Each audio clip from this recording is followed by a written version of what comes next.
எங்க இருக்கீங்க விக்ரம்? ஆ, இப்பதான் ஒரு பேஷண்ட்டை பார்த்துட்டு வீட்டுக்கு கிளம்பலான்னு கீழே இறங்குறேன், நீ கால் பண்ற. ஒண்ணும் இல்ல விக்ரம். இப்பதான் டியூட்டி டைம் முடிஞ்சு வீட்டுக்கு வந்தேன். வந்து பார்த்தா செல்வி தூங்கிட்டா. அவளை எழுப்புறதுக்கு ஒரு மாதிரி இருக்கு. ஃப்ரிட்ஜ்ல மாவு இருக்கான்னு பார்த்தேன், மாவுமே இல்ல.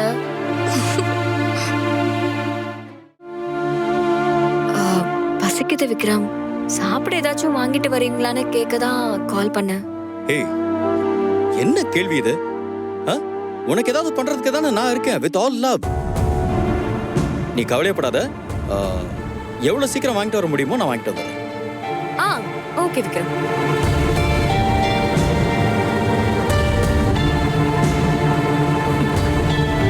ஏய், இனிமே ருத்ராவை சந்தேகப்படக்கூடாது. அவ என்ன முழுசா நம்ப தான் செய்யறா. அப்படியா?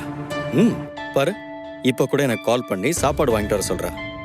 சார், வெறும் சாப்பாடு மட்டும் வாங்கிட்டு போகாதீங்க, அப்படியே மல்லிகைப்பூவும் அல்வாவும் வாங்கிட்டு போங்க சார்.